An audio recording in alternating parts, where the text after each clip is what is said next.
Welcome back to another video on the Python interpreter series. So here we are picking up from the last lesson, and in the last lesson we looked at how you can create a variable as an integer, a number, a whole number on the number line, and then another variable for a string.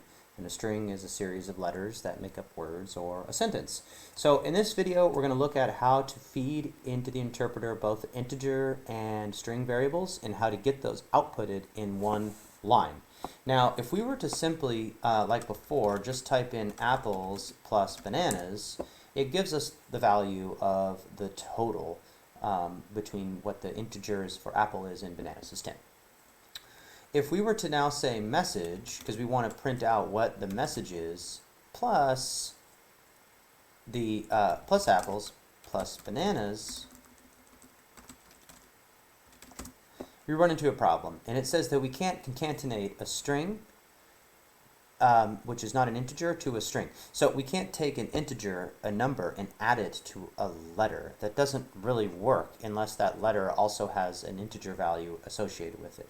So in order to make that happen, what we need to do is we need to print out a message, but this message converts the variable, which was an integer, into a string. So all of the things on the line are strings, which is basically the computer treating the number as if it were a letter in a way.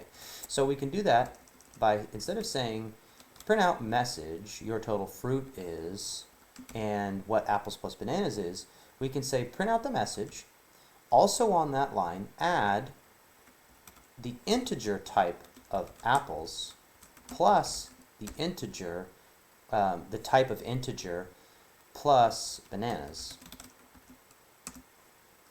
And we run into the same issue again, because what's happening is it's taking the integer of apples, which is also already an integer. So instead of integer, we need to make it a string.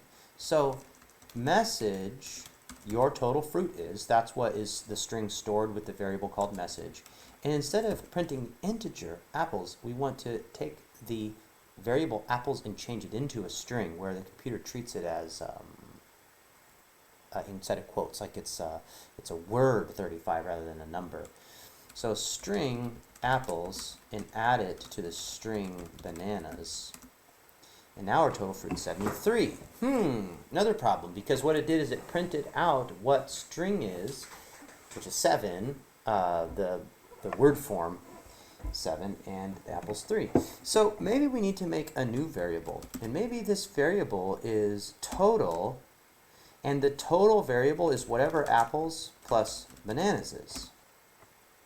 Okay, so if we move down a little ways and clear our interpreter, because we're moving on in our thoughts here, if I type in apples, I get 7. If I type in bananas, I get 3. That's what I stored them to in the last example. Now, if I type in total, I get 10, because I'm taking the value of each of those together. And in this final message, we can now print out my variable message, which is a string that says your total fruit is, and I can test that by pushing enter, and I get out the value there that's stored, your total fruit is. So I can say message, and on that same line I want to add the string form of total. I can't just say message plus total, because once again I'm adding a string to an integer, which doesn't work. So I want the compiler here, the interpreter, to take what the number form is of the total and convert it into word form in a sense, so that it's message plus my string. And now my total fruit is 10. Okay, that's it for this lesson on concatenating strings and integers in the Python interpreter. I hope you enjoyed. See you in the next one.